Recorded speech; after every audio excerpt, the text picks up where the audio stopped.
اشرفی رنگ رنگ رنگ، یہ اشرفی رنگ رنگ رنگ، یہ اشرفی رنگ رنگ رنگ، مخدومی رنگ رنگ رنگ سمنانی رنگ رنگ رنگ۔ بسم اللہ الرحمن الرحیم۔ مولاي صلی وسلم دائما ابدا علی حبیبک خیر الخلق کلہم۔ پاکستان بھر میں اور پاکستان کے علاوہ جہاں جہاں تک ہمارا یہ پروگرام دیکھا اور سنا جا رہا ہے، ان تمام ہی ناظرین کو میری طرف سے السلام علیکم ورحمۃ اللہ وبرکاتہ۔ ناظرین اکرام، جب ہم بزرگان دین اولیاء کاملین کی سیرت کو اٹھا کر دیکھتے ہیں تو ہمیں اس میں مختلف پہلو نظر آتے ہیں۔ ان کی عبادت، ان کی ریاضت، ان کی تبلیغ دین، ان کی کتابیں اور ان کی سیاحت وغیرہ وغیرہ پہلو نظر آتے ہیں۔ ان تمام پہلوؤں میں سے ایک سیاحت بھی ہے کہ اللہ کے نیک بندے شہر شہر قریہ قریہ گھوم کر لوگوں کو دین اسلام کی تبلیغ کرتے ہیں، اور جو غیر مسلم ہیں انہیں مسلمان کرتے ہیں، اور جو مسلمان ہیں انہیں راہ سلوک کی منازل طے کراتے ہیں۔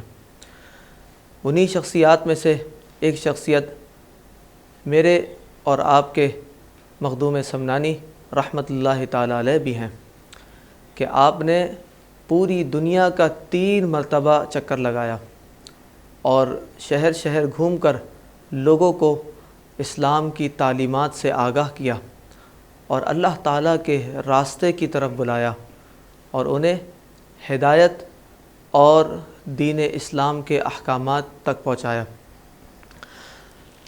عشرہ مخدوم سمنانی درگاہ عالیہ اشرفیہ کے پلیٹ فارم سے آپ احباب کی خدمت میں پیش کیا جا رہا ہے، اور آپ جانتے ہیں کہ ہم روزانہ 2 نئے مہمان اور ایک نئے عنوان کے ساتھ آپ کی خدمت میں حاضر ہوتے ہیں، اور آج کا ہمارا عنوان ہے سیاحت مخدوم سمنانی رحمۃ اللہ تعالی علیہ۔ مہمانان گرامی کے تعارف سے پہلے میں چاہوں گا کہ اگر آپ نے اب تک ہمارا یوٹیوب چینل سبسکرائب نہیں کیا تو سبسکرائب کیجئے اور بیل آئیکن کو پریس کیجئے، اور اگر یہ پروگرام آپ نے شیئر نہیں کیا تو اپنے دوست اور فیملی ممبرز کے ساتھ ضرور شیئر کیجئے، تاکہ جو برکتیں ذکر مخدوم سمنانی سے آپ کو محسوس ہو رہی ہیں وہ اور آپ کے دوست اور دیگر فیملی ممبرز کو بھی محسوس ہو جائیں۔ مہمانان گرامی میں ہمارے ساتھ آج 2 بہت ہی عظیم شخصیات موجود ہیں۔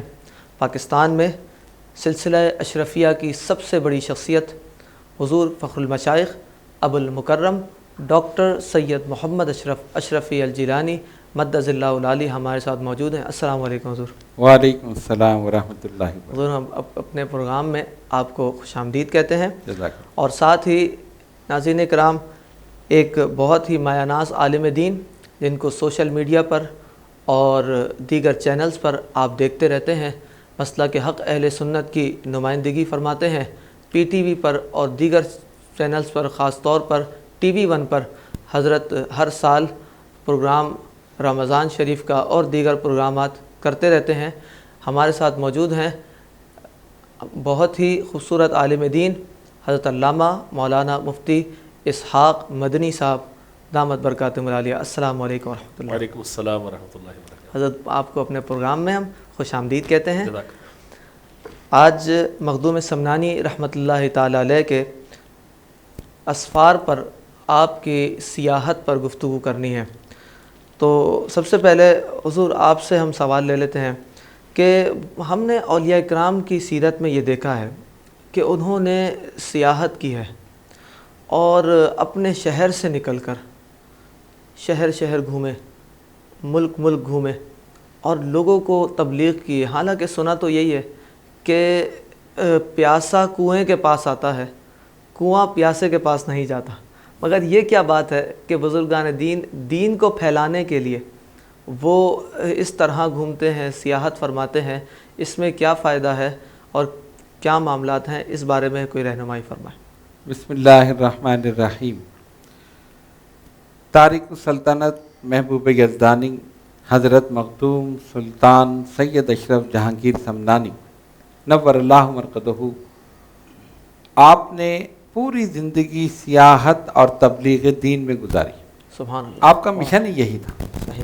جس طرح کہ آپ نے کہا کہ دیگر بزرگان دین اولیاء کاملین کو ہم دیکھتے ہیں، سفر کیوں کرتے ہیں، سفر سے فائدہ کیوں ہوتا ہے اور کیا فائدہ ہوتا ہے اپنے آپ کو اور دوسروں کو۔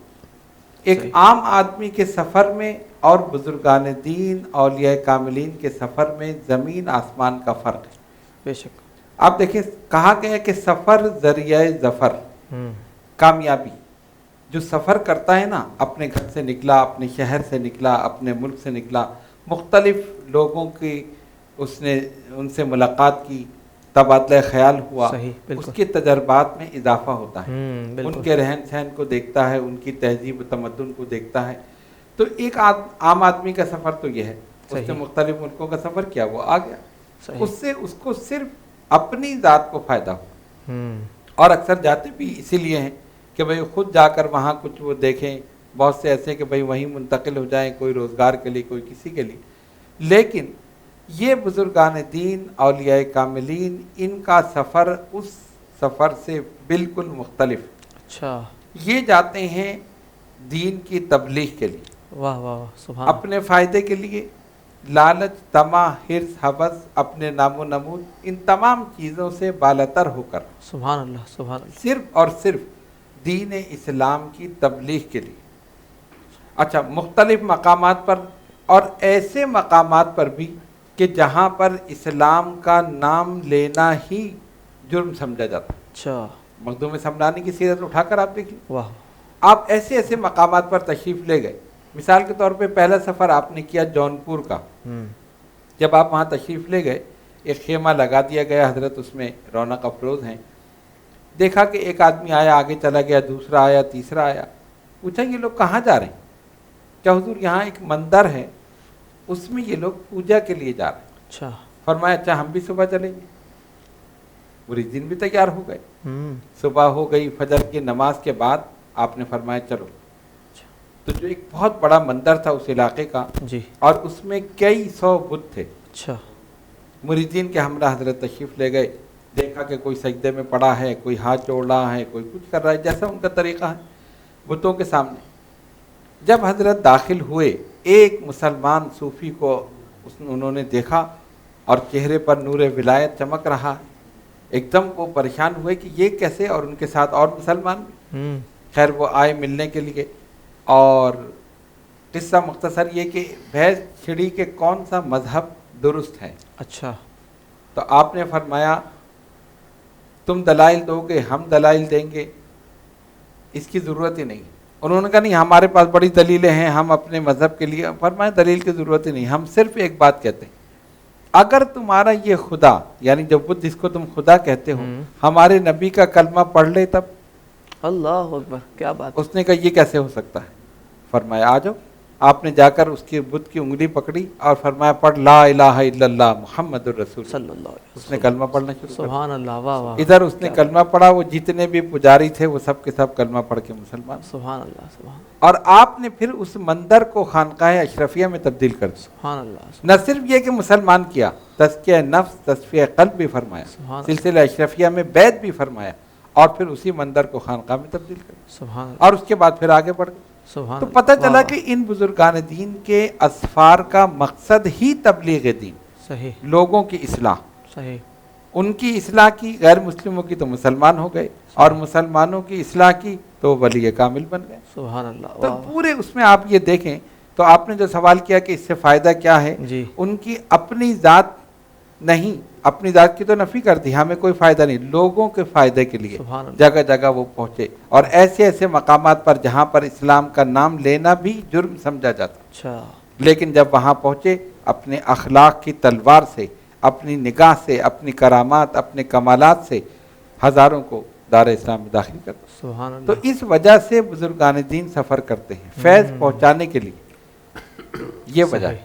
سبحان اللہ، یعنی بزرگان دین اولیاء کاملین جب سفر کرتے ہیں تو جو غیر مسلم ہوتے ہیں انہیں مسلمان کر دیتے ہیں، اور جو مسلمان ہو جاتے ہیں پھر ان سب کی کو- اصلاح کرتے ہیں، ہاں تزکیہ نفس، تزکیہ قلب کرتے ہیں، صحیح، اور ان کے عقائد کی بھی اصلاح کرتے ہیں، واہ واہ، اور سبحان صحیح طور پر صحیح معنوں میں سچا پکا مومن مسلمان بناتے ہیں۔ صحیح صحیح۔ اسی وجہ سے حضرت مخدوم سمنانی رحمۃ اللہ تعالیٰ علیہ کی جو کتاب لطائف اشرفی ہے، جی اس میں سب سے پہلا لطیفہ ہی عقائد پر ہے۔ جی ہاں بالکل، یعنی آپ دیکھ لیں نا۔ عقائد کی، جیسے آپ نے بات فرمائی کہ جی ہاں۔ عقائد کی اصلاح کرتے ہیں، تو اصلاح عقائد کی تو بنیاد یہی ہے، بالکل جب بنیاد مضبوط نہیں ہوگی تو آگے عمارت کیسے مضبوط ہوگی؟ بالکل بالکل بے شک۔ ہمارے ساتھ ناظرین موجود ہیں مفتی اسحاق مدنی صاحب، ہمارے بہت ہی مشفق ہیں، اور حضرت نے ہمارے یوٹیوب چینل کے لیے ہمارے اسٹوڈیو میں ہمیں وقت دیا۔ حضرت یہ بتائیں، آپ مختلف خانقاہوں میں مشائخ سے ملتے رہتے ہیں، اور آپ کا تعلق اور حلقہ احباب ماشاءاللہ کافی وسیع ہے، تو آپ یہ ارشاد فرمائیے کہ خانوادہ اشرفیہ کو آپ نے کیسا پایا ہے؟ بسم اللہ الرحمن الرحیم، اللہم رب اشرح لی صدری ویسر لی امری واحلل عقدۃ من لسانی یفقہوا قولی واجعل لی وزیرا من اہلی۔ بہت شکریہ سب سے پہلے آپ کا، اور دوسرا حضرت کا بھی شکر گزار ہوں کہ اس خاص موقع پہ مجھے یہ سعادت عطا فرمائی کہ میں اس موضوع پر کوئی لب کشائی کر سکوں۔ پہلی گزارش تو یہ ہے کہ آج جس ہستی کا ہم ذکر خیر کر رہے ہیں، اللہ تبارک و تعالیٰ نے انہیں بے پناہ خوبیوں سے اور بے پناہ صلاحیتوں سے نوازا۔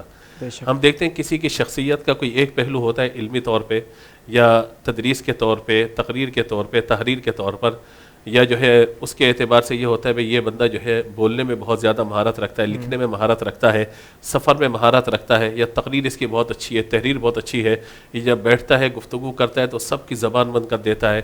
اگر کہیں پہ کوئی سوال جواب کا سلسلہ ہو تو جواب ایسا ہوتا ہے کہ بندے سامنے جواب سننے کے بعد بالکل محو حیرت ہو جاتے ہیں، حیرت میں مبتلا ہو جاتے ہیں کہ بھئی کیا جواب دیا ہماری بات کا۔ تو یہ مختلف پہلو مختلف شخصیات کے ہوتے ہیں، لیکن حضرت اشرف سید اشرف جہانگیر سمنانی رحمۃ اللہ تعالیٰ علیہ، جن کو ہم تارک السلطنت بھی کہتے ہیں، ہم انہیں سلطان بھی کہتے ہیں، اور ان کا لقب جہانگیر بھی ہوا۔ اب یہ سارے جو ان کے القابات ہیں، ان میں جو ہمیں سیاحت کا ذکر ملتا ہے، دائرے کے بادشاہوں کا ایک مزاج ہوتا ہے کہ وہ سیاحت کے شوقین ہوتے ہیں، ان کا شوق ہوتا ہے شکار پہ چلے جانا، ان کا شوق ہوتا ہے بھئی اپنے وزیروں مشیروں کے ساتھ جو ہے جگہ جگہ جاتے رہنا اور خطوط بھیجتے رہنا، روانہ کرتے رہنا۔ ہمیں یہ بادشاہوں کا مزاج نظر آتا ہے، لیکن آپ نے تارک السلطنت ہونے کے بعد اس طرف جب آپ تشریف لائے ہیں سیاحت کی طرف، اور وہ بھی اپنے شیخ اپنے مرشد کے کہنے پہ، تو جب آپ نے اس سفر کو اختیار فرمایا تو جس طرح حضرت نے ذکر فرمایا کہ ایک نقطہ نظر ہماری زندگی کا یہ ہوتا ہے، ایک ہماری زندگی کا مرکز و محور یہ ہوتا ہے کہ میں یہاں سے سفر کر کے دوسری جگہ جا رہا ہوں، بھئی وہاں جا کر مجھے اپنے مال کو بیچنے میں بڑی آسانی ہوگی، یا اس علاقے کے اندر میری بات جو ہے نہیں مانی جا رہی، یہاں پڑھے لکھے لوگ زیادہ ہیں، وہاں جاؤں گا تو ہو سکتا ہے وہاں گاؤں دیہات کے لوگوں کو سمجھاؤں گا تو میری بات کا تھوڑا سا روب دبدبہ ان پہ ہو جائے گا، یا یہ ہے کہ یہاں سب لوگ مجھے جانتے ہیں، میری بات کی اہمیت نہیں ہوگی، وہاں چلے جاؤں گا تو لوگوں پر میرا ایک علمی دبدبہ ہو جائے گا، روب ہو جائے گا۔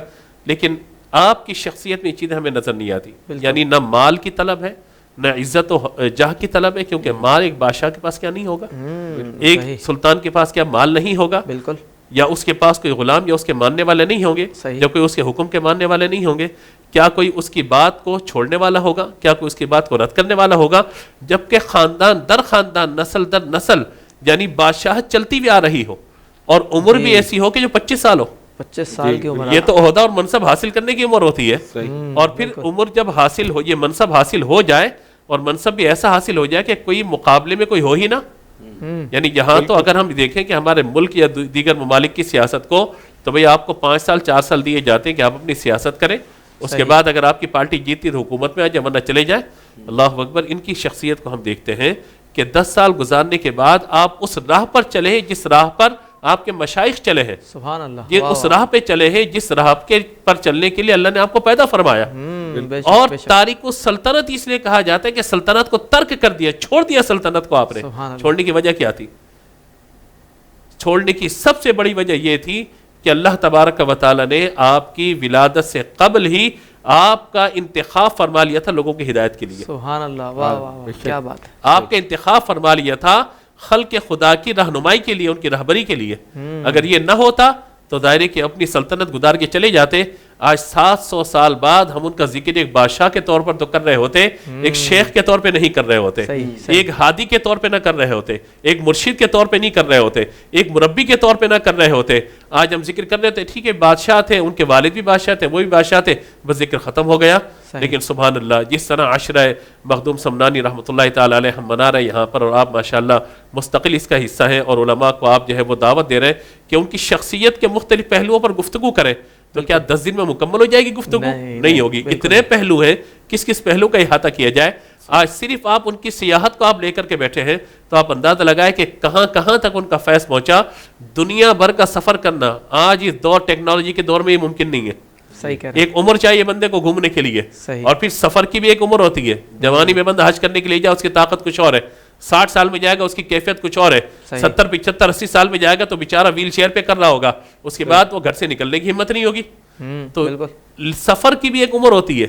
لیکن اس دور کا سفر آپ کا مشقتوں کو برداشت کرنا، تکالیف کو برداشت کرنا، اور ایسا نہیں کہ آپ چل رہے ہو تو ہزاروں مرید آپ کے پیچھے چل رہے ہو، نہ، تنہا آپ کا سفر ہے. یہاں پہنچے تبلیغ کی، یہاں کا کام ختم ہوا، پھر آگے چل پڑے. مجھے تو وہ بات یاد آتی ہے بزرگوں کی کہ جو بیان کیا گیا اصول فقہ کے اندر اور دیگر کتابوں میں ہم ابتداءً پڑھاتے ہیں کہ بھئی 2 ہی طریقے ہدایت کے، ایک ہے اراۃ الطریق، ایک ہے ایصال المطلوب. بالکل 2 ہی طریقے ہیں. ہدایت اللہ نے دینی ہے، لیکن ایک ہے راستہ بتانے والا، ایک ہے مطلوب تک پہنچانے والا. بالکل. تو اگرچہ اس کی نسبت اللہ تعالیٰ کی طرف کی جائے گی کہ ہدایت دینے والا وہی ہے، لیکن ایک یہ کہ میں راستہ بتا دیا مرشد نے، اس راستے پہ چلتے چلے جاؤ. ہو سکتا ہے چلتے چلتے شیطان وسوسہ ڈال دے اور آپ گمراہ ہو جائیں. لیکن ایک ہے کہ مرشد ہاتھ پکڑ لے، کہے کہ میں چلتے رہو، واہ واہ، یا کہے کہ میں جس قدم پہ چلا اس قدم پہ چلتے رہو. یہی راستہ مصطفیٰ کا راستہ ہے، یہی راستہ جنت کا راستہ ہے، سبحان اللہ، یہی راستہ حق کا ہے. تو اراۃ الطریق کے ساتھ ایصال المطلوب کی طرف جانا. اب آپ کو سوال کی طرف اسپیسیفک میں آ جاتا ہوں کہ خانقاہ اشرفیہ کو ہم نے کیسے دیکھا. تو ظاہر ہے کہ ہم نے اسی طرح سے دیکھا جس طرح آج ہم ان کے بزرگوں کا ذکر خیر کر رہے ہیں، جس طرح اس سلسلے کے بانی کا ذکر خیر ہم کر رہے ہیں، جس طرح آج اس ہستی کا ذکر خیر ہم کر رہے ہیں کہ انہوں نے اپنی زندگی کو صرف اور صرف خانقاہ کی حد تک محدود نہیں رکھا، بلکہ ان کی زندگی میں ہمیں سفر بھی نظر آتا ہے، ان کی زندگی میں تبلیغ دین بھی نظر آتی ہے، ان کی زندگی میں ہمیں قرآن بھی نظر آتا ہے. اس لیے اس خانقاہ سے جو میری ایک عقیدت و محبت ہے اس کی ایک بہت بڑی وجہ یہ ہے کہ ماشاءاللہ جتنے اس خانوادے کے افراد ہمیں نظر آتے ہیں وہ سب کے سب حافظ قرآن ہیں. اور کیوں نہ ہو حضرت سلطان اشرف جہانگیر سمنانی رحمۃ اللہ تعالی علیہ 7 قراءتوں کے 7 قرآن کے حافظ تھے، اس لیے ان کا فیض ہمیں اس خانوادے پہ نظر آتا ہے. واہ واہ، کہ انہی کے نام پر یہ نام، اور پھر سلسلہ آگے بڑھتا ہوا. پھر ماشاءاللہ ہم یہ دیکھتے ہیں کہ شاہ صاحب قبلہ خود بھی اور تمام بھائی ماشاءاللہ حافظ، عالم، دین کے خادم، دنیاوی تعلیم سے آراستہ. اور پھر یہ نہیں کہ اپنے بچوں کو اٹھایا، نہ اہل ہے نہ دیکھا بلکہ سیٹ پہ بٹھا دیا، نہیں، بچوں کی تعلیم و تربیت کا اہتمام، بچوں کی تعلیم و تربیت کا اہتمام. اور بچپن سے ان بچوں کو یہ سکھایا کہ بیٹا ہمارا تعلق قرآن سے مضبوط ہونا چاہیے، ہمارا تعلق پیارے مصطفیٰ سے ہونا چاہیے، کیونکہ اللہ کا ذکر اور پیارے مصطفیٰ علیہ الصلوۃ والسلام کی نعت یہ بنیادی معاملات ہیں کہ جو اس خانقاہ میں ہمیں نظر آتے ہیں.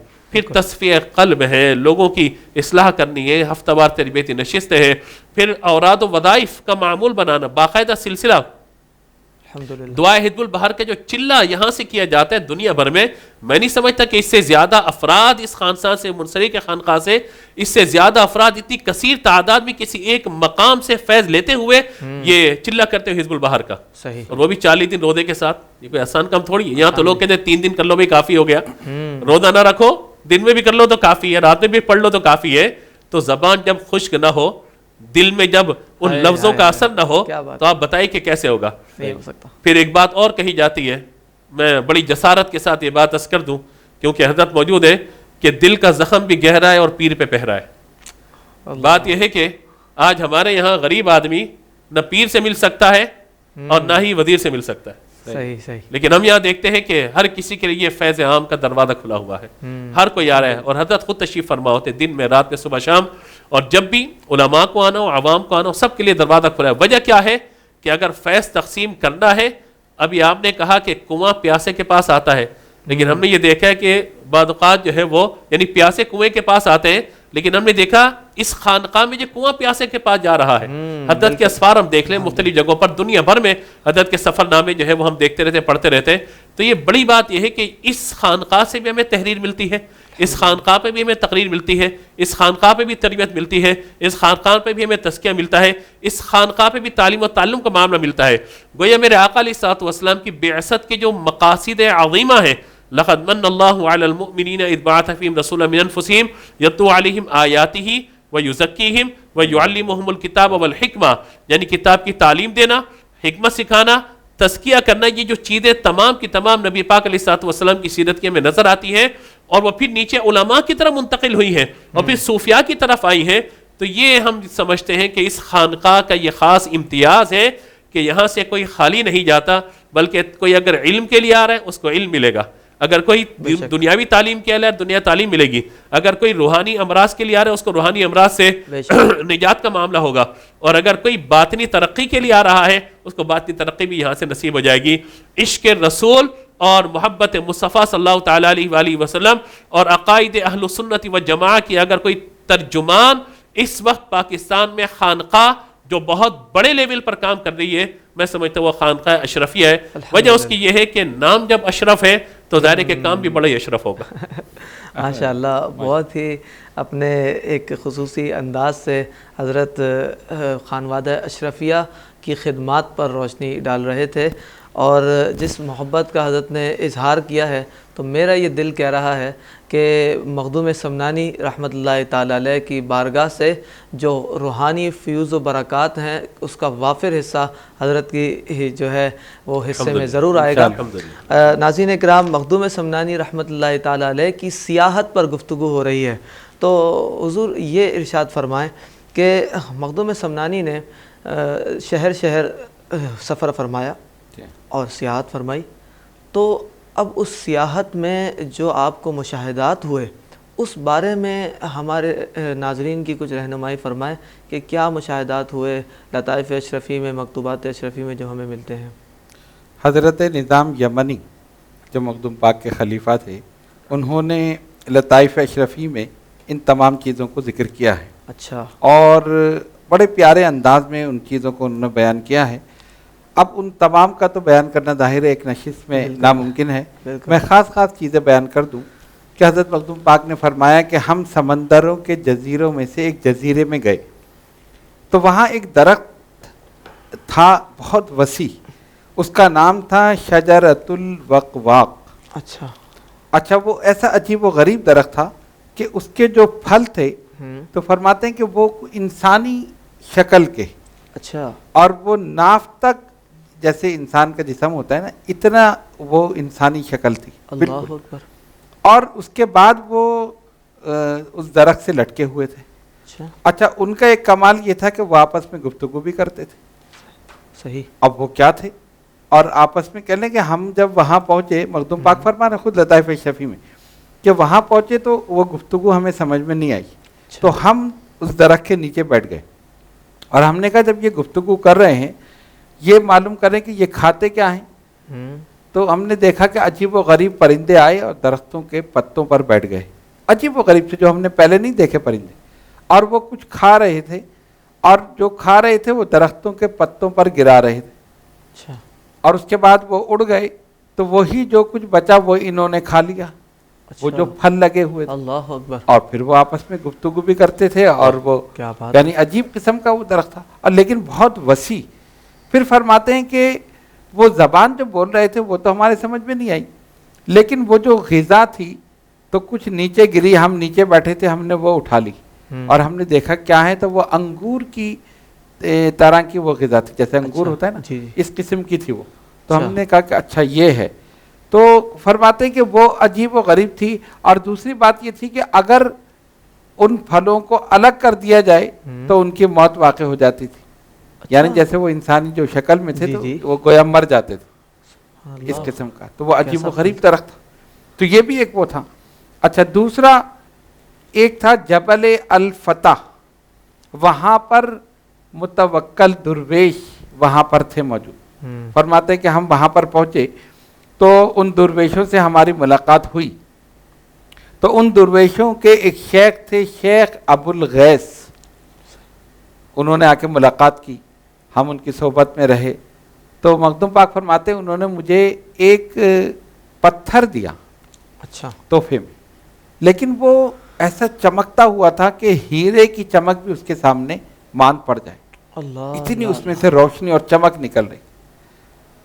اور اس کی ایک خصوصیت یہ تھی کہ اگر آپ کو پیاس لگے آپ منہ میں رکھ لیں تو پیاس ختم ہو جائے، یعنی سبحان جیسے اللہ. کہ آپ نے پانی پی لیا. واہ اگر آپ کو بھوک لگے آپ منہ میں رکھ لیں، ایسا محسوس ہو کہ آپ نے کھانا کھا لیا. سبحان اللہ. کیسا پھل ہے؟ عجیب پھل نہیں، پتھر، اچھا پتھر. پتھر تھا سبحان وہ. اللہ.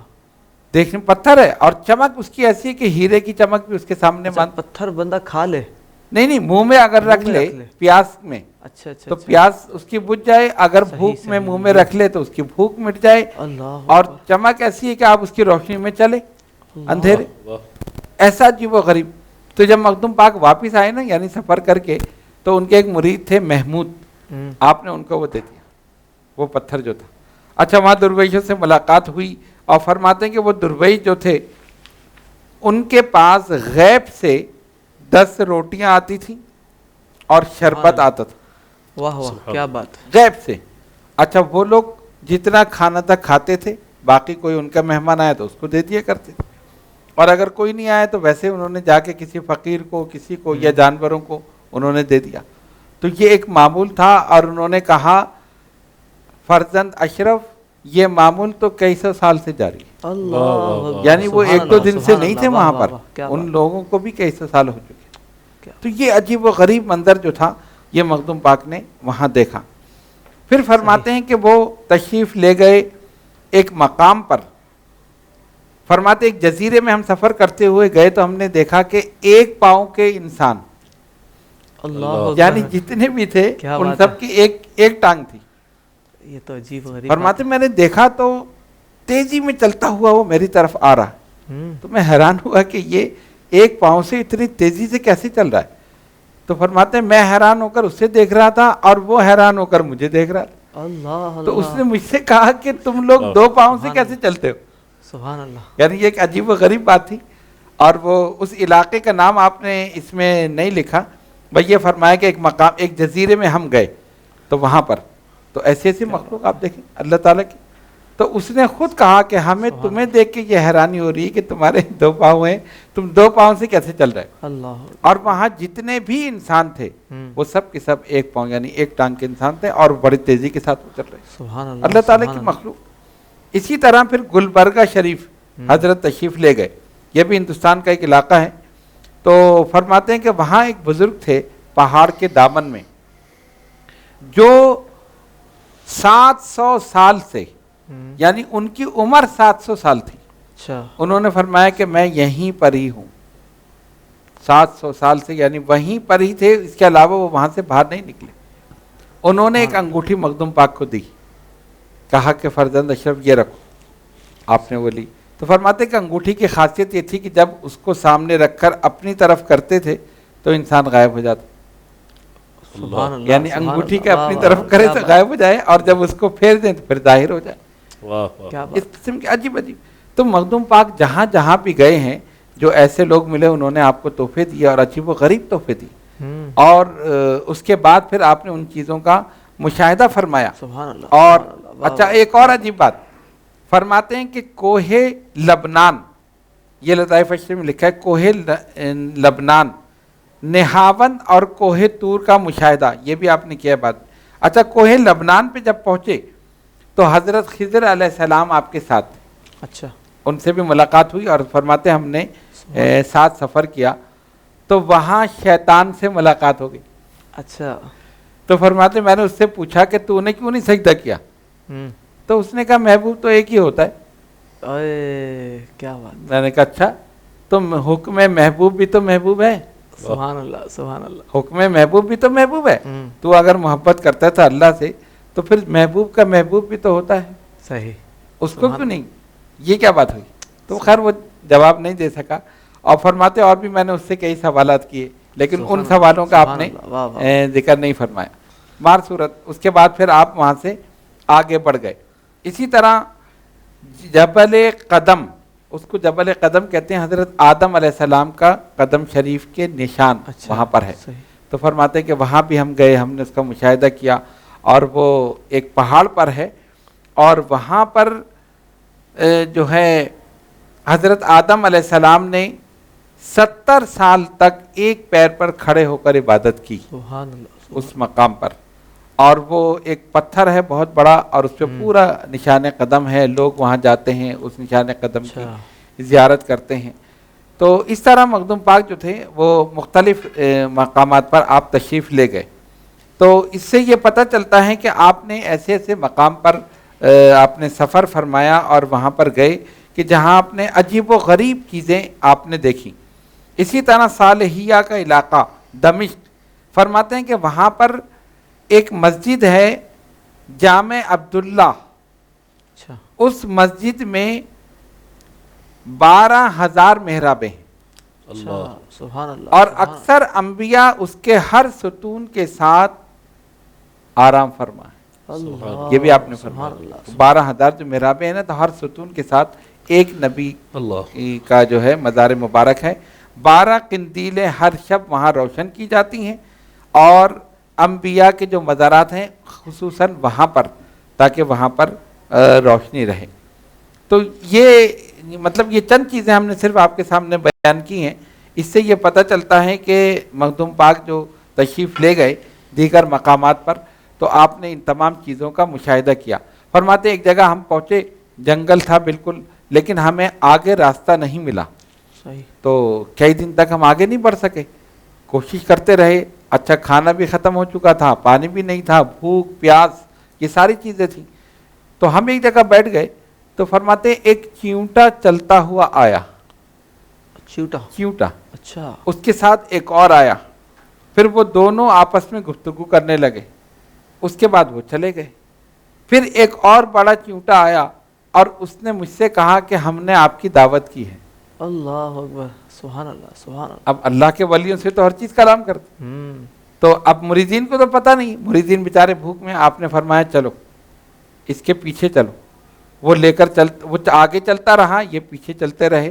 تو کہتے ہیں کہ کافی دور جا کر ایک مقام پر ہم نے دیکھا تو 40 تھال جو تھے وہ شیرنی کے رکھے ہوئے تھے، سبحان اللہ، 40 تھال۔ انہوں نے کہا یہ آپ تناول فرما لیں، کیا بات ہے، واہ، اور اس کے بعد وہ ادھر ادھر ہو گئے۔ مخدوم پاک کے ساتھ جو تھے لوگ مریدین تھے، انہوں نے کھایا، آپ نے اس میں سے تناول فرمایا، اور اس کے بعد جو تھے آپ تشریف لے آئے۔ فرمایا اس طرح اللہ تعالیٰ نے ہماری بھوک مٹا دی، سبحان اور اللہ، انہوں نے چیونٹیوں نے، اور فرمایا کہ یہ چیونٹیوں کا سردار تھا یہ، اچھا، وہاں پوری ان کے وہاں پہ وہ تھے واہ واہ، بل جو تھے، تو اس نے ہماری دعوت کی۔ کیا بات تو اس طرح کے عجیب و غریب مشاہدات جو ہیں، تو یعنی اگر صرف اسی پر ہی گفتگو کی جائے یا ایک کتاب اگر کی جائے، مطلب تحریر کی جائے، تو یہ الگ سے ایک ٹاپک ہے بالکل، اور مخدوم پاک کے اسفار کا۔ اور میں تو سمجھتا ہوں ناظرین کرام کہ یہ جو مخدوم پاک کے اسفار ہیں، اس میں مشاہدات ہیں، اگر ان پر ریسرچ کی جائے اور آج ان کے مقامات کو ڈھونڈا جائے تو یہ بھی ایک بہت بڑا کام ہے، ہاں بالکل، بہت بڑا کام ہے، بالکل ہو سکتا ہے۔ اللہ اکبر، کیا بات ہے، یہ تو بہت، یعنی یہ میں نے چند چیزیں ذکر کی ہیں صحیح، کیونکہ لطائف اشرفی میرے سامنے ہے، تو اس میں حضرت نظام یمنی نے جو ذکر کیا ہے، اب مثلا ایک واقعہ ہے جو بڑا عجیب و غریب واقعہ ہے، وہ آپ فرماتے ہیں کہ سمندر میں میں مخدوم پاک کے ساتھ سفر کر رہا تھا، اچھا، تو جب میں سمندر سے گزرا، مطلب ہم بیچ سمندر میں پہنچے، تو اچانک ایک خیال میرے دل میں آیا کہ میرے پیر کا جاننے والا ہر جگہ کوئی نہ کوئی مل جاتا ہے، وہ ساتھ سفر کر رہے تھے نا، جی جی، جہاں جاتا ہوں کوئی نہ کوئی مل جاتا ہے، تو کیا اس سمندر میں بھی کوئی میرے پیر یعنی مخدوم پاک کا جاننے والا ہے؟ خیال آیا ایک، اچھا، حضرت نظام یمنی رحمۃ اللہ علیہ فرماتے ہیں اچانک میں نے دیکھا کہ پانی میں کچھ ہلچل سی ہوئی، جیسے کوئی چیز نکلتی ہے نا، اچھا، تو ایک شخص نکلا، دونوں ہاتھ اس نے نکالے، اچھا، اور ادھر ادھر دیکھا تو میں اس کو دیکھ کر ذرا گھبرا گیا۔ تو جس جہاز میں ہم سفر کر رہے تھے تو اس نے مجھ سے پوچھا کہ اس کشتی میں سید اشرف جہانگیر سمنانی نام کے کوئی صاحب ہیں؟ اچھا، میں نے کہا ہے، میرے پیر و مرشد ہیں، میں ان کا مرید ہوں، میں سفر کر رہا ہوں۔ کہا ان سے میں ملنا چاہتا ہوں۔ اچھا، تو میں نے حضرت کو بتایا، تو ملاقات ہوئی، اور اس نے عجیب گفتگو میں حضرت سے، مطلب عجیب زبان میں گفتگو کی، حضرت نے سمجھ لیا، آپ نے بھی جواب دیا۔ پھر آپ اپنی عبادت میں مصروف ہو گئے، تو میں نے اس سے پوچھا کہ تم کون ہو؟ اس نے کہا میرا نام ہے کہکل، اچھا، اور سمندر میں ایک شہر ہے اس کا نام ہے مدینۃ الاشرف، سبحان اللہ، واہ واہ واہ، وہاں پر جو اس شہر کا سب سے بڑا جو جس کو آپ بادشاہ کہیں یا جو بھی کہیں جس کے ہاتھ میں انتظام ہے اس کا نام ہے در البحر. اچھا. وہ مخدوم پاک کا مرید ہے واہ واہ. اور وہ شہر جو ہے اس میں جتنے بھی ہیں وہ سب ان کے مرید. سبحان اللہ سبحان اللہ. تو فرماتے میں سمجھ گیا کہ یہاں بھی میرے پیر کا جاننے والا یہاں بھی موجود. بالکل. تو اس طرح کے یہ مشاہدات جو ہیں یہ ہوئے اور لطائف اشرفی سے ہمیں یہ ساری چیزیں ہمیں ملتی ہیں. تو پتہ چلا کہ ان کے اسفار جو تھے وہ خالی نہیں تھے, اس میں بہت سارے مشاہدات, عجائب و غرائب چیزیں آپ نے دیکھی, عجیب و غریب مقامات پر تشریف لے گئے. جہاں پر تبلیغ کی ضرورت تھی آپ نے تبلیغ فرمائی, اور جہاں پر مناظرے کی ضرورت پڑی تو ان سے مناظرہ بھی فرمایا. جہاں پر کرامات یعنی روحانیت کے ذریعے ضرورت پڑی تو کرامات کے ذریعے آپ نے لوگوں کو مسلمان. سبحان اللہ سبحان اللہ. ناظرین کرام, مخدوم سمنانی رحمۃ اللہ تعالیٰ علیہ کے اتنے مشاہدات ہیں کہ اگر ان پر بالکل الگ سے پروگرام کیا جائے تو میں سمجھتا ہوں وہ بھی ایک جو پروگرام کا ایک ٹائم پیریڈ ہوتا ہے تو وہ ناکافی رہے گا. ہمارے ساتھ مفتی اسحاق صاحب موجود ہیں. حضرت یہ فرمائیں کہ مخدوم سمنانی رحمۃ اللہ تعالیٰ علیہ کی تصانیف بھی ہیں, آپ کی تبلیغی خدمات بھی ہیں, آپ نے جیسا کہ حضرت نے ارشاد فرمایا آپ نے مناظرہ بھی فرمایا, لوگوں کی اصلاح بھی فرماتے تھے, ساری چیزیں. اور روحانیت میں مخدوم سمنانی رحمۃ اللہ تعالیٰ علیہ کا جو مقام و مرتبہ ہے اس پر روشنی ڈالیں. بسم اللہ الرحمن الرحیم. دیکھیے کہ جب ہم کسی بھی بزرگ کا تذکرہ کرتے ہیں تو بغیر روحانیت کے تو بزرگی نہیں ملتی. بالکل یہ تو ہے. ظاہر ہے کہ اگر میں ترتیب کو ذکر کروں جو میں آج تک سمجھا بزرگوں کی بارگاہ میں رہ کر, ہمارے یہاں ڈائریکٹ کہا جاتا ہے بھائی محاسبہ کرو. یہ میں ان لوگوں کی بات کر رہا ہوں کہ جو روحانیت سے آ رہی ہے, ڈائریکٹ کہتے ہیں بیٹا محاسبہ کیا کرو. اب نہ مطالعہ ہے اس کا, نہ مشاہدہ ہے, نہ مراقبہ ہے, ڈائریکٹ محاسبہ کیسے ہو جائے گا؟ بھائی اس کو پتہ ہی نہیں ہے محاسبہ کرنا کس چیز کا ہے, صحیح مراقبہ کرنا کس چیز کا ہے, جبکہ مطالعہ اور مشاہدہ ہے ہی نہیں اس میں. تو جب تک مطالعہ مشاہدہ نہیں ہوگا تو مراقبہ کہاں سے آ جائے گا, اور جب مراقبہ نہیں ہے تو محاسبہ کہاں سے آ جائے گا؟ صحیح. تو یہ ہم نے ترتیب کو جو ہے تبدیل کرنا ہے ہم نے. بالکل. یعنی محاسبہ جو سب سے آخر میں وہ سب سے پہلے ہم لے کر کے آ گئے. تو سب سے پہلے تو مطالعہ ہے, اور مطالعہ ظاہر ہے کہ یا تو کتب بینے سے آئے گا, صحیح, یا پھر اساتذہ کی خدمت میں بیٹھنے سے آئے گا. اور پھر مطالعہ جو وہ بھی کئی جہت سے ہے. آپ عقائد پڑھنا چاہتے ہیں, آپ مسائل فقہ حاصل کرنا چاہتے ہیں, آپ علم کلام پڑھنا چاہتے ہیں, آپ منطق فلسفہ بدیع بلاغت پڑھنا چاہتے ہیں, آپ فقہ پڑھنا چاہتے ہیں, آپ حدیث پڑھنا چاہتے ہیں, یا آپ تصوف پڑھنا چاہتے ہیں. اور ان سب کو پڑھنے کے لیے سب سے پہلے عقیدہ پڑھنا ضروری ہے. صحیح. عقیدہ درست ہوگا, مسائل شرعیہ کو جانتا ہوگا, تب جا کر تصوف کی تا کے قریب پہنچے گا. صحیح بالکل. یعنی وہ ڈائریکٹ ہمارے یہاں تصوف میں بندہ غوطزن ہونے کو حضرت مجھے بس آج ولی بنا دے, ولی بنا دے ڈائریکٹ, نہ اس کو حلال کا پتہ, نہ حرام کا پتہ, نہ حقوق زوجین کا پتہ, نہ اولاد کی تربیت کا پتہ, نہ مال کا حلال نہ حرام کا پتہ. بس میرا حضرت کوئی بانڈ لگ جائے میں ایسا. اور ہمارے یہاں بھی ولی اسی کو سمجھا گیا جو پرائز بانڈ کا نمبر بتا دے, جو یہ کہے کہ بیٹا جا اسٹاک مارکیٹ آج آسمان پہ پہنچ جائے گی تو ولی بن گیا وہ. بالکل بالکل. کیونکہ پہلے بزرگوں کی نظر دلوں پر ہوتی تھی, اب دلوں کے اوپر جیب پر ہے, اور پھر ان کے اکاؤنٹس پر ہے. کہا جاتا تھا بیٹا اتنے عادت پڑھ, اب کہتے ہیں اکاؤنٹ کے کتنے نمبر ہیں, اس میں کتنا مال موجود ہے. تو یہ جو ہمارے یہاں ترجیحات بدل گئی نا, یعنی تصوف کا تصوف ہی نہیں رہا. اب میں اس طرف نہیں جاتا کہ تصوف کیا ہے اور جو ہے تصویف کیا ہے اور صوفی کیا ہے, وہ ایک الگ بحث اور الگ موضوع ہو جائے گا ہمارا تصوف کے اعتبار سے. تصوف کا مطلب یہ نہیں ہے, روحانیت کا مطلب یہ نہیں ہے کہ بندہ سب کچھ چھوڑ دے اور کپڑے پھاڑ کے جنگل میں نکل جائے صوفی بن گیا. صوفی اس چیز کا نام تھوڑی ہے. بالکل. صوفی اس چیز کا نام تھوڑی ہے کہ بندہ ایک ٹانگ پہ سمندر میں آ کے کھڑا ہو جائے. یہ صوفی اس چیز کا نام تھوڑی ہے. صوفی جنگلوں میں اگر رہنے کا نام ہے تو جانور سب سے بڑے صوفی ہو جائے. صحیح بات. اگر صوفی سمندر میں رہنے کا نام ہے تو سمندر کی مخلوق صوفی بن جائے. صوفیت کچھ اور ہے, تصوف کچھ اور ہے, جس کی شکل آج لوگوں نے بگاڑ دی ہے. صحیح ہے. اگر آج ہم یہ دیکھیں کہ حضرت شیخ اشرف سمنانی رحمۃ اللہ تعالی علیہ کی سیرت پاک کے حوالے سے, تو ہمیں سب سے پہلے ان کو گھر سے تلاوت قرآن یعنی قرآن پاک کا حفظ کرنا, بالکل 7 قراتوں کا, پھر 14 سال کی عمر میں تمام جو علوم متداولہ ہیں, یعنی ہمارے یہاں جس کو 10 سے ندامی کے علوم کہا جاتا ہے, اس دور کے اعتبار سے جو بھی علوم تھے ان کی تحصیل ہے, باوجود یہ کہ بادشاہ کے بیٹے ہیں, بالکل بالکل, باوجود یہ کہ شہنشاہ کے بیٹے ہیں, باوجود یہ کہ ان کو کوئی ضرورت نہیں ہے اس چیز کی, لیکن سب سے پہلے قرآن اور 7 قراتوں کے اندر قرآن پڑھنا.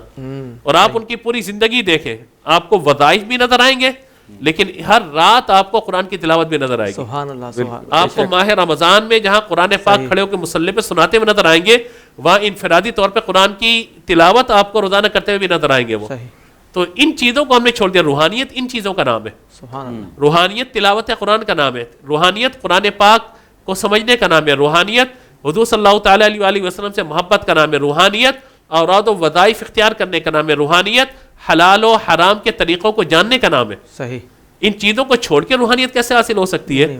تو آج یہ ہم نے, کیونکہ ظاہر ہے کہ یہ آج خاص جو پروگرام ہے, یہ ایک پیغام بھی ہمارا جانا چاہیے کہ تصوف اور ان بزرگوں کا جو تذکرہ ہم کر رہے ہیں, حضرت مشاہدات کا ذکر فرمایا, سیر و سیاحت کا ذکر فرمایا, بہت ساری ان کی کرامات بھی ہیں, لیکن کیا ہم فقط ان کی کرامات اور سب چیزوں کو دیکھ کر چل پڑے؟ ماشاءاللہ حضرت نے بھی ذکر فرمایا کہ چونٹے نے دعوت کی اور 40 جو ہے وہ تشتریاں, 40 تھال جو ہے وہ, اور جو ہے شیرنی کے موجود ہیں. ہم کہیں جناب حضرت کا عرس آ رہا ہے 26 27 28 کو, کم از کم بھائی ہمیں عشرہ منا رہے ہیں تو کم از کم 10 سال تو مل جائے شیرنی کے ہمیں. تو کیا یہ مقصد ان بزرگوں کے ذکر کا؟ نہیں, یہ نہیں ہے. روحانیت اصل ہے. اور روحانیت کا نام یہ نہیں ہے کہ بھائی آپ کو شیخ نے فرمایا کہ بھائی ٹھیک ہے آپ یہ فجر کے بعد یہ وظیفہ پڑھیں, ظہر کے بعد پڑھیں, عصر کے بعد, مغرب کے بعد, عشاء کے بعد. آپ کہ جناب فجر گئی وظیفہ پڑھ لوں, ظہر چلی جائے وظیفہ پڑھ لوں, عصر چلی جائے وظیفہ پڑھ لوں. قیامت میں وظیفے کا سوال نہیں ہونا, نماز کا سوال ہونا ہے. اللہ اللہ. صحیح. بالکل. قیامت میں آپ سے یہ نہیں کہا جائے گا کہ بھائی آپ نے بھوکے پیٹ کتنا وظیفہ پڑھا تھا, یہ کہا جائے گا روزہ رکھا تھا ہی نہیں رکھا تھا, اس کے حلال و حرام کو جانا تھا ہی جانا تھا. یعنی تصوف اور روحانیت اس چیز کا نام ہے کہ عبادت تو کر, لیکن طریقہ پیارے مصطفیٰ نے بیان فرما دیا, ان تعبد اللہ کانک تراہ, کہ تو اللہ کی عبادت اس طرح کر گویا کہ تو اسے دیکھ رہا ہے. اور اگر یہ ایمان کا اعلیٰ درجہ بیان ہوا نا, اگر یہ نہ ہو تو یہ گمان کر کے وہ تجھے دیکھ رہا ہے. آج کیمرہ مجھ پر اور آپ پہ فوکس کیا ہوا ہے, تو میں اور آپ اپنی حرکات و سکنات کو بالکل درست رکھیں گے. ہم کسی جگہ پہ جاتے, سیکورٹی کیمرے لگے ہوئے ہوتے, اپنی حرکتیں بالکل درست کر لیتے ہیں. کوئی ایسا کام نہیں کرتے کہ بھائی ایسا نہ ہو کہ کیمرے کے اندر ریکارڈ ہو جائے. آج اس کیمرے سے اتنا ڈر رہے ہیں ہم, اور جو اللہ تبارک و تعالیٰ کی بصارت اور اللہ تبارک و تعالیٰ کی نظر جو ہمیں ہر لمحہ محیط ہے, ہر لمحہ ہمیں دیکھ رہی ہے, آپ بتائیے کہ اس نظر سے ہم کیسے غافل ہو گئے. اللہ معی, اللہ ناظر الی, اللہ شاہدی, وہ چیزیں کہاں چلی گئی کہ اللہ میرے ساتھ ہے, اللہ مجھے دیکھ رہا ہے, اللہ تعالیٰ میرے اعمال پر گواہ ہے, وہ سب چیزیں کہاں چلی گئی ہیں؟ تصوف ان چیزوں کا نام ہے کہ آپ کوئی بھی عمل کریں, کوئی قدم اٹھاتے ہیں, زبان سے کوئی لفظ نکالتے ہیں, کوئی کام کرنے کے لیے جاتے ہیں, تو سوچ آپ کی یہ ہو اس عمل سے میرا رب راضی ہوگا یا ناراض ہوگا. سبحان اللہ. واہ واہ. میرا پیر راضی ہوگا ناراض ہوگا اس کو چھوڑ دیں, اللہ راضی ہوگا یا ناراض ہوگا اس کو دیکھنا ہے آپ نے. صحیح. پیر بھی آپ کو اسی راستے پہ لے کے جا رہا ہے, اگر واقعی وہ پیر ہے, اگر واقعی وہ شیخ ہے, وہ آپ کو اسی راستے پہ لے کے جائے گا. اور حضرت سید اشرف مختوم سمنانی رحمۃ اللہ تعالی علیہ کی اگر ہم پوری سیرت مبارکہ کو دیکھتے ہیں, پوری سیرت کو دیکھتے ہیں, تو آپ دیکھیے جہاں جہاں آپ کے سفر ہوئے وہاں پر آپ نے لوگوں کو مرید بھی بنایا, بالکل, وہاں پر آپ نے لوگوں کو وعد و نصیحت بھی فرمایا, اور پھر وہاں سے آپ آگے چلے گئے. صحیح. یہ نہیں کیا کہ بھائی میں یہاں پر آ گیا تو میں 2 گھر اپنے یہاں پہ بنا کے چلے جاؤں, آگے جاؤں تو 2 گھر وہاں بنا کے چلے جاؤں, 4 گھر میرے وہاں پر موجود ہوں, 6 گھر وہاں پہ موجود ہوں, اور میرے مریدوں یاد رکھنا ہر سال اتنا پیسہ وہاں پہنچا دینا, اتنی رقم وہاں پہنچا دینا, اتنا غلہ وہاں پہنچا دینا. کیوں؟ وہ پیر کا حق ہے تم پر بھائی. تو یہ آپ نے ایسا کچھ بھی نہیں کیا. صحیح. اگر ہم واقعی ان سے محبت کرتے ہیں, اگر ہم واقعی روحانیت کے دعوے دار ہیں, اور اگر ہم چاہتے ہیں کہ روحانیت ہمیں نصیب ہو, اور روحانیت کس طرح نصیب ہوگی؟ محاسبہ سب سے آخر میں ہے, اول مطالعہ ہے. پہلے پڑھیں تو صحیح. صحیح. قرآن پڑھا نہیں, قرآن پڑھتے نہیں, پیر صاحب درس قرآن دے اس میں شامل نہ ہو, پیر صاحب کا بیٹا قرآن کی تلاوت کرو, کہا قرآن پڑھنا تو نہیں آتا ہمیں, کہا بیٹا چلو نماز پڑھ لی کرو, پیر صاحب نماز پڑھنا تو نہیں آتی ہمیں, تو بھائی سیکھیں آپ. صحیح. اطلب العلم من المہد اللحد, یہ منزل ہے آپ کی, ماں کی گود سے قبر تک سیکھنا ہے آپ نے.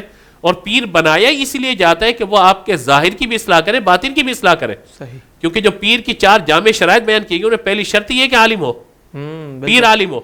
صحیح. عالم ہو, عالم کا مطلب کیا ہے؟ باقاعدہ اس نے علوم حاصل کیے ہوں. آج لوگوں نے کہا کتب بینی سے بندہ عالم بن جائے گا, میں نے کہا کتب بینی سے عالم بننے والا تو پروفیسر بھی عالم بن جائے گا. صحیح. کتب بینی سے مراد کیا ہے؟ فقہا نے کیا لکھا ہے, معاملات کو کیا لکھا ہے, جو بندہ اپنے لیے حلال و حرام کے مسائل کتاب سے نہیں نکال سکتا, تو وہ اپنے مریدین کی کیا تربیت کرے گا؟ روحانیت کہاں سے آئے گی اس میں؟ پھر اس کے بعد ہے مشاہدہ, مطالعہ. اول عقائد یعنی علم العقائد, علم المسائل, علم المہلکات. اس کو پتہ ہی نہیں ہے کہ باطن کی بیماریاں کیا, ان کا علاج کیسے ہوگا.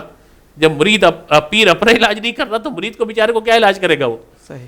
اس کی نظر میں اگر تمام موجود ہے، اس کی نظر میں یہ کہ یہ مالدار مرید، اگر یہ مالدار بندہ میرا مرید بن جائے نا تو ذرا اپنی ذرا معاملات اچھے ہو جائیں گے. ذرا گاڑی اگر میرے پاس پرانی ہے تو ذرا نہیں آ جائے گی تحفے میں، ہو سکتا ہے کہ یہ اس کا شو روم ہے مجھے گاڑی تحفے میں دے دے، اور پھر اسی اعتبار سے ذہن سازی بھی کر رہا ہو اس کی.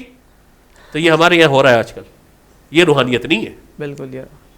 یہ تو شیطانیت کی طرف جا رہے ہیں آپ، صحیح. یہ تو نفسانیت کی طرف آپ جا رہے ہیں. بالکل. روحانیت تو یہ ہے کہ اللہ تبارک و تعالیٰ اگر آپ کو کسی علم سے نوازتا ہے، کسی مقام سے مرتبے سے نوازتا ہے، اور پھر آپ میں وہ جامع شرائط آپ پیر ہیں، نمبر 1 عالم ہونا، نمبر 2 صحیح العقیدہ ہونا، صحیح. نمبر 3 پھر جو ہے وہ فاسق معلن نہ ہو، اعلان گناہ کرنے والا نہ ہو، اور نمبر 4 سلسلہ اس کا متصل ہو. بالکل. یہ 4 شرائط تو کم از کم ہو پیر کے اندر. اس کے بعد جب آپ دیکھیں گے کہ اس میں پیر صاحب میں روحانیت موجود ہے، پھر اصل میں جو پیر صاحب کوئی وظیفہ بتاتے ہیں یا جس راہ پر چلاتے ہیں، کہتے ہیں بیٹا یہ ذکر کرو اتنی مرتبہ. ہر ایک کو ہر ایک وظیفہ نہیں بتایا جاتا، صحیح. ہر ایک کو ہر چیز نہیں بتائی جاتی. بھائی آپ یہ پڑھیں، آپ یہ پڑھیں، آپ یہ پڑھیں، آپ یہ پڑھیں. تو وجہ اس کی کیا ہے کہ ہر ایک کو اس کی استعداد کے مطابق پڑھایا جاتا ہے، بتایا جاتا ہے، سکھایا جاتا ہے. پھر آہستہ آہستہ اس کی منازل کو طے کروایا جاتا ہے، یہاں تک کہ بندہ پھر حق تبارک و تعالیٰ کے مشاہدے کے اندر مشغول ہو جاتا ہے. تو پھر مشاہدہ چاہے دنیاوی امور کے اعتبار سے ہو چاہے اخروی امور کے اعتبار سے ہو. تو اول ہو گیا مطالعہ، پھر ہو گیا مشاہدہ، اس کے بعد پھر مراقبہ. اب کرو مراقبہ، صحیح. اپنے باطن پر غور کرو کہ تم نے جو کام کیا ہے وہ اللہ کی رضا تھی، اس کے اندر کچھ اور تھا. اللہ. میرے اس کام میں کوئی ہوا. تو امام غزالی نے ایک بات لکھی ہے رحمۃ اللہ تعالیٰ. وقت ہے آپ کے بات کروں آپ سے؟ جی جی. جی جی. تو وہ امام غزالی رحمۃ اللہ تعالیٰ علیہ نے اخلاص کے باب میں اس کو نقل فرمایا احیاء العلوم میں. فرماتے ہیں کہ ایک شخص جن کی عادت تھی ہمیشہ پہلی صف میں نماز پڑھتے تھے، 40 سال ان کے اس طرح گزرے کہ تکبیر اولیٰ کے ساتھ پہلی صف میں نماز پڑھ لیں. ایک مرتبہ ہوا یہ کہ کچھ تاخیر ہوئی، مسجد پہنچے تو امام صاحب نے اللہ اکبر کہتے جماعت کھڑی ہو گئی اور پہلی صف میں جگہ نہ ملی، دوسری صف میں کھڑے ہو گئے، نماز پڑھ لی. اچانک دل میں خیال آیا، یعنی مشاہدہ اور مراقبہ کیا ہے یہ میں عرض کرنا چاہ رہا ہوں. ان کے دل میں خیال آیا کہ لوگ میرے بارے میں کیا کہیں گے، روزانہ پہلی صف میں ہوتا ہے، دوسری صف میں آ گیا، 40 سال سے یہاں.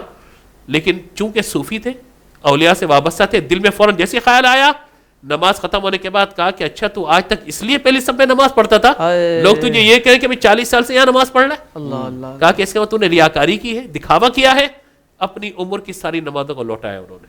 اللہ. یہ ان کا انداز تھا، 40 سال کی. 40 سال کی نمازوں کو لوٹایا انہوں نے.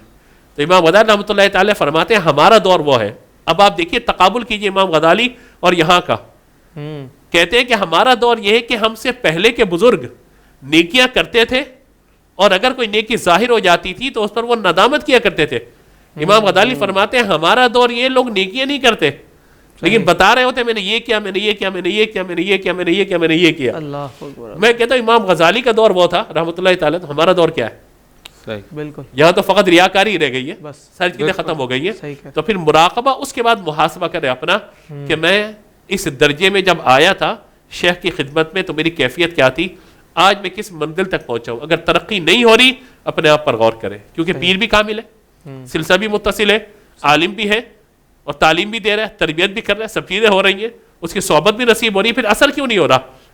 اپنے نفس پہ ملامت کرے کہ جب سب کو مل رہا ہے فیض تو مجھے کیوں نہیں مل مجھے کیوں نہیں مل. اپنے آپ پر غور کرے.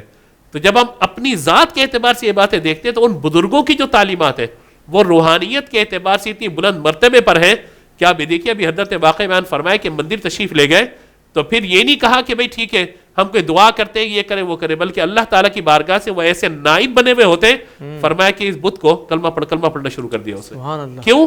وجہ کیا ہے کہ اللہ تبارک و تعالیٰ کے لیے انہوں نے اپنی زندگی گزاری، اللہ نے جو ان سے تقاضا کیا انہوں نے ویسا کیا، پھر انہوں نے رب کی بارگاہ میں جو عرض کیا اللہ نے ویسا فرما دیا. سبحان اللہ. اور یہی منزل خلیل ہے، یہی دوست ہے، یہی پیارا ہے، یہی محبوب ہے.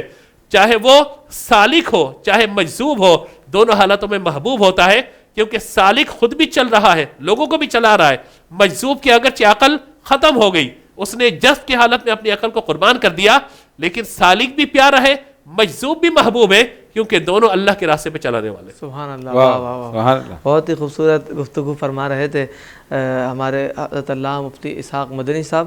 حضور یہ ارشاد فرمائے کہ مخدوم سمنانی رحمۃ اللہ تعالیٰ علیہ آپ تقریر بھی فرماتے تھے، آپ تحریر بھی فرما رہے ہیں، اور جیسے کہ حضرت نے ارشاد فرمایا کہ مخدوم سمنانی رحمۃ اللہ تعالیٰ علیہ کی سیرت کے ہر گوشے میں جو ہے ایک رہنمائی ہے، تو اتنے سارے معاملات وہ ایک ساتھ کر رہے ہیں، تو یہ بتائیں کہ سفر کے ساتھ ساتھ کیا تحریر و تقریر کا سلسلہ بھی رہا یا یہ منقطع ہو گیا، صرف ویسی تبلیغ کا رہا، کیا معاملات رہے اس بارے میں فرمائیں؟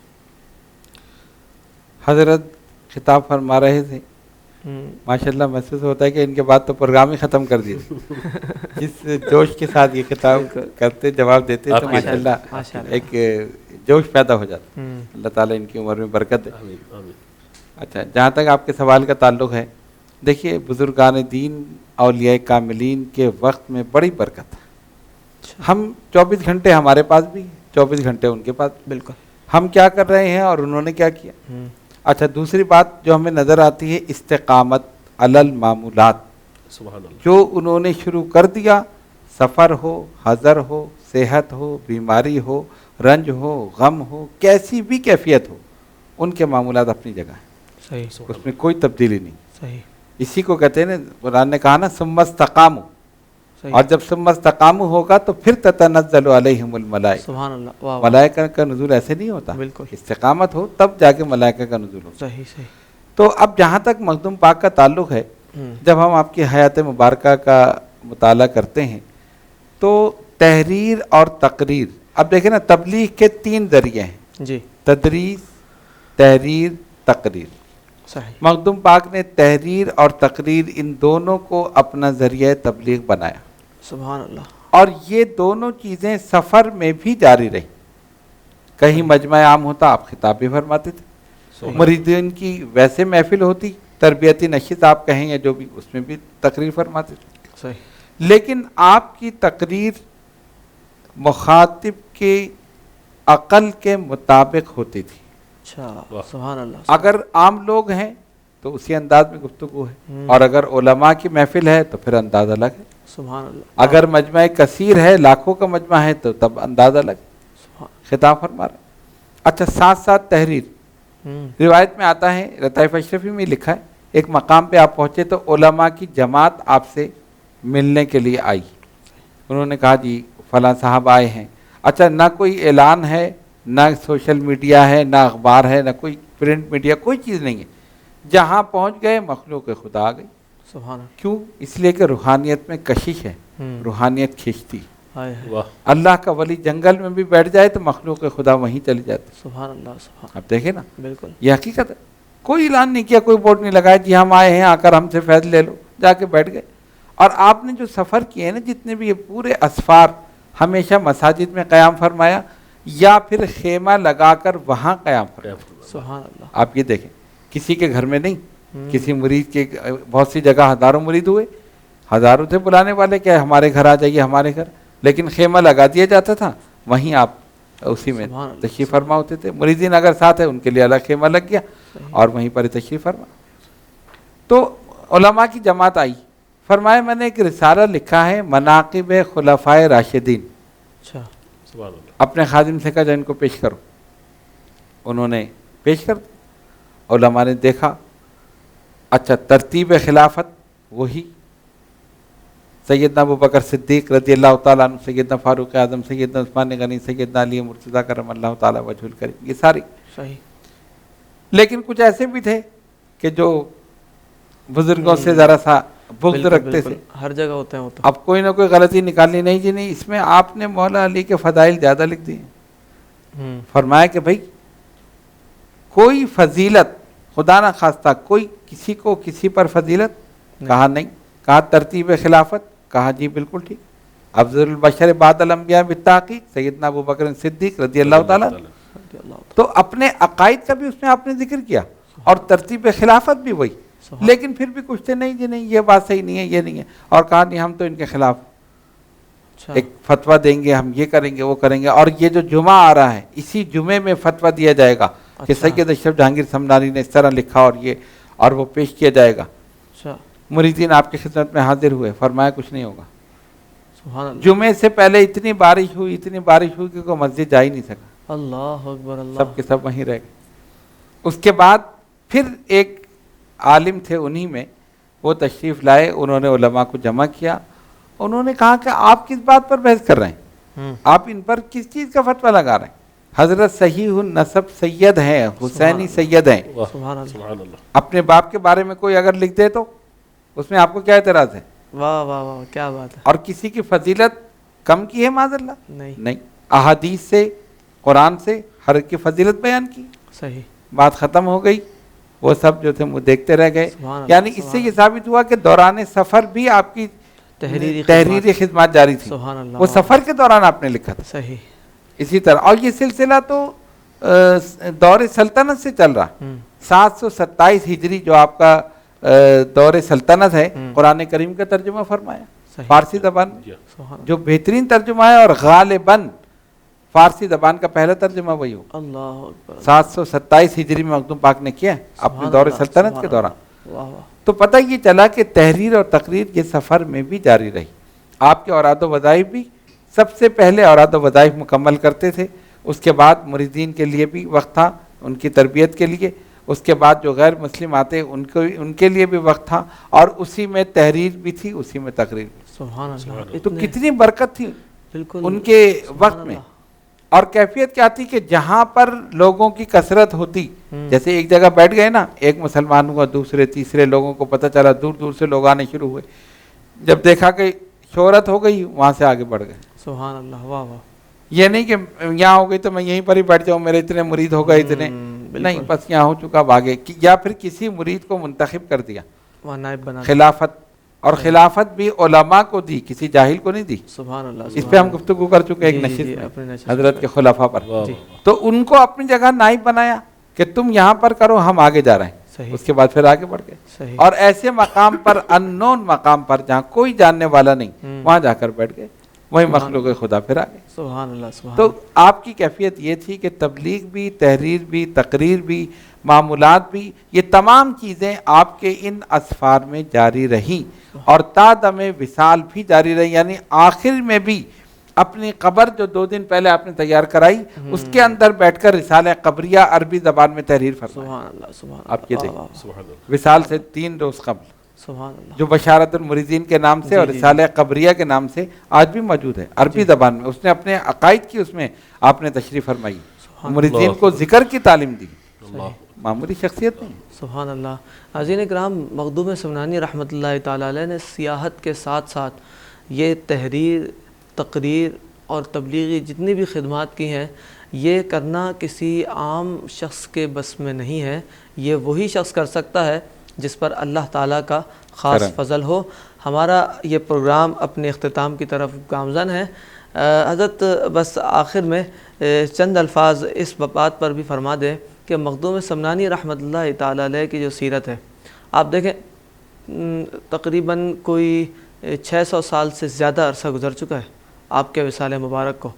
تو آپ کے وصال سے لے کے اب تک اتنے حالات آئے اور واقعات ہوئے مرور زمانہ کے ساتھ ساتھ، مگر ان کے افکار و نظریات آج تک زندہ ہیں. اس بارے پہ کوئی ارشاد فرما دیں. بسم اللہ الرحمن الرحیم.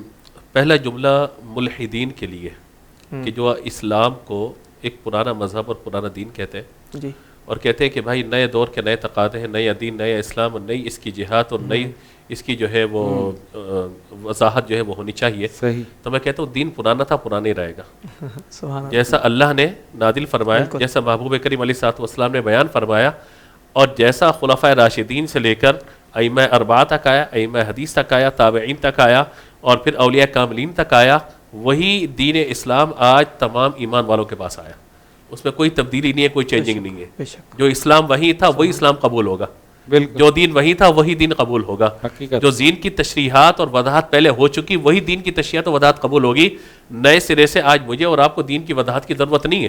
صحیح. آج کچھ لوگ، یہ بات میں جان بوجھ کے عرض کر رہا ہوں یہاں پہ تاکہ یہ پیغام دنیا بھر میں جائے، اور مجھے یقین ہے کہ اس سے سننے والوں کو کچھ حوصلہ ملے گا کہ آج جو لوگ بہت ساری لوگوں کی باتوں کا جواب نہیں دے پا رہے، میں یہاں پہ عرض کرنا چاہتا ہوں وہ یہ ہے کہ اپنے لفظوں کی رعایت کرتے ہوئے، اس خانقاہ کے پلیٹ فارم کی رعایت کرتے ہوئے میں ضرور یہ بات عرض کرنا چاہتا ہوں کہ وہ لوگ جو کہتے ہیں بھائی صوفیاء کا، ان ولیوں کا، ان مولویوں کا، یعنی تصوف والوں کا دین میں کوئی کام ہی نہیں ہے. انہوں نے کیا کام کیا؟ آج ایک کمرے میں بیٹھ کے کیمرہ لگا کر یہ باتیں کرنا شروع کر دی لوگوں نے کہ ان صوفیوں نے کیا کیا ہے، ان مولویوں نے کیا، وہ باباؤں نے کیا کیا ہے. ہم کتابی بابے ہیں، ہم کتابوں سے بات کرنے والے ہیں، ہم علمی لوگ ہیں. آپ کا علم ان صوفیاء کرام کے تصوف کے کے نقطے کے برابر بھی نہیں. بالکل بالکل بے شک صحیح کہہ رہے ہیں. میں کہتا ہوں کہ لطائف اشرفی آپ پڑھ کے دکھا دیں ہمیں. ہاں اپنے آپ کو آپ بڑا علمی مقام ہے نا آپ کا، اپنے آپ کو آپ یہ کہتے ہیں کہ ہم بہت بڑے ہیں اور صوفیوں نے کوئی کام نہیں کیا. اس دین کو اگر بچائے تو صوفیوں نے بچایا.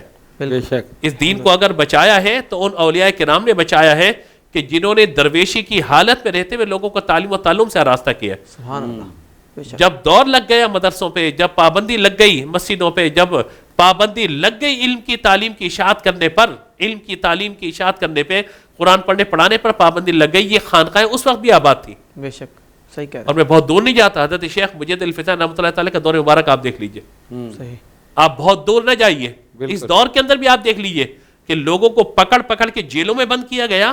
وہاں پر بھی اللہ نے ان سے کام لیا کہ پورے قرآن کی تفسیریں جیلوں میں بیٹھ کے انہیں لکھ دی ہیں. سبحان اللہ سبحان اللہ بے صحیح شک. بات. اب میں حوالے دینا شروع نہیں کر رہا، تفصیل بہت زیادہ ہو جائے گی، لیکن میں کہتا ہوں کام کرنے والا صحیح اس کو ضروری نہیں کہ اے سی لگے ہوئے ہوں، اس کے پاس 10 افراد کی ٹیم موجود ہو، کمپیوٹر پہ 10 لوگ بیٹھے ہوئے کام کر رہے ہو، 10 کیمرے اس پہ لگے ہوئے ہو اور پھر وہ املا کرا رہا ہو، کتابیں نکلوا رہا ہو. نہ ہم تو ایسے درویش کو بھی جانتے ہیں اس ملک کے اندر، اسی شہر کے اندر، جن کا مدار موجود ہے، مجرد رہے، ہمیشہ تنے تنہا رہے، ایک کمرے کے اندر رہے، اور انہوں نے قرآن کی تفسیر بھی لکھی، حدیث بھی لکھی، اور قرآن کی ایک نہیں 2 تفسیریں لکھی انہوں نے. سبحان اللہ. احادیث پہ کام کیا. میں ذکر علامہ غلام رسول سعیدی رحمۃ اللہ تعالیٰ علیہ، بے شک. بالکل. ہمارے بزرگ اکابرین میں سے، اساتذہ میں سے ہمارے، انہوں نے کتنا کام کیا دین کا. کیا وہ تصوف نہیں ہے؟ کیا وہ صرف علم ہے؟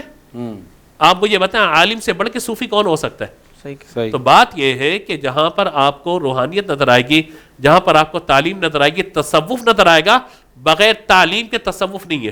صحیح بالکل. آج جو لوگ شور کر رہے ہیں نا، میں کہتا ہوں ذرا سمجھ لو اس بات کو، شور اور شعور میں عین کا فرق ہے، اور عین علم ہے.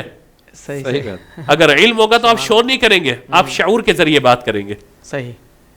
لوگ صوفیوں کی بات کرتے ہیں، میں کہتا ہوں اگر صوفیہ کی تعلیمات کو ایک طرف اٹھا کے رکھ دیں، اسلام باقی کہاں رہ جاتا ہے پیچھے. صحیح صحیح کہہ رہے ہیں.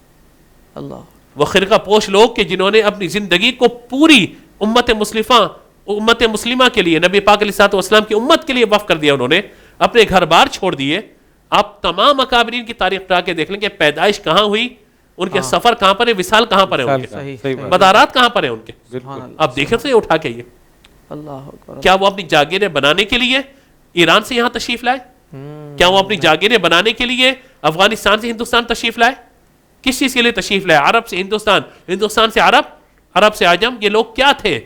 آج ہمیں حیرت ہوتی ہے. یہ واقعی عجیب لوگ تھے کہ انہوں نے اپنا دن نہیں دیکھا، رات نہیں دیکھی، صبح و شام نہیں دیکھا، اپنی اولاد کو نہیں دیکھا، کچھ بھی نہ دیکھا. ایک چیز دیکھی کہ مجھے ایک عمر ملی ہے، اس عمر میں اللہ کے دین کا کتنا کام کر سکتا ہوں. اللہ اور حضرت کی عمر 120 سال، جی اور اپنے وصال سے 3 دن قبل تحریر لکھنا. سبحان. میں کہتا ہوں 120 سال کا کوئی شخص ایک لفظ لکھ کے دکھا دے مجھے. صحیح کہہ رہے ہیں. 120 سال کے شخص کا حافظہ کہتا مضبوط ہوتا ہے کہ چیزیں یاد ہوں اسے. اللہ اللہ. یہاں تو ہم 60 65 70 سال کے اندر سٹیا جاتے ہیں، عقل گم ہو جاتی ہے. یہاں تو کچھ 40 سال میں بھی سٹیا جاتے ہیں، جنہیں صوفیہ کی تعلیمات نظر نہیں آ رہی ہوتی. اصل میں جہاں خرابی ہے اس خرابی کی نشاندہی آپ کیجئے.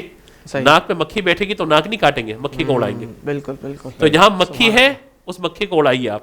سبحان. لیکن جہاں شہد موجود ہے، جہاں پہ اللہ تبارک و تعالیٰ کی نعمتیں موجود ہیں، جہاں اللہ کی رحمت موجود ہے، جہاں بزرگوں کا فیض موجود ہے، آپ اس کا چاہ کر بھی انکار نہیں کر سکتے. سبحان. آپ اس کا اگر انکار کریں گے آپ تعلیمات کہاں پہ رہ جائے گی. غلطی کہاں ہوئی ہے ہم سے؟ یہ پیغام کے طور پر بات غلطی یہ ہوئی ہے، ہم نے بزرگوں کی تعلیمات کو اس طرح عام نہیں کیا جس طرح آج آپ مخدوم پاک کی تعلیمات کو عام کر رہے ہیں. جی ہم نے 2 کرامتیں 4 کرامتیں اٹھائیں، ہمارے خطیبوں نے ممبروں پہ بیٹھ کر ان چیزوں کو بیان کیا، نعرے لگ گئے بھائی ختم. بھائی کیا تھے بزرگ؟ وہ جی بزرگ وہ تھے جنہوں نے کشتی کو پار لگا دیا. بزرگ کون تھے؟ جنہوں نے جناب وہ اتنا بڑا کام کر دیا. تو بزرگوں کی تو یہ تعلیمات کیا ان کی زندگی کا ایک جز ہے. صحیح کہہ رہے ہیں. اصل جز تو تعلیم و تعلم ہے، اصل تو تربیت ہے، اصل تو تزکیہ ہے.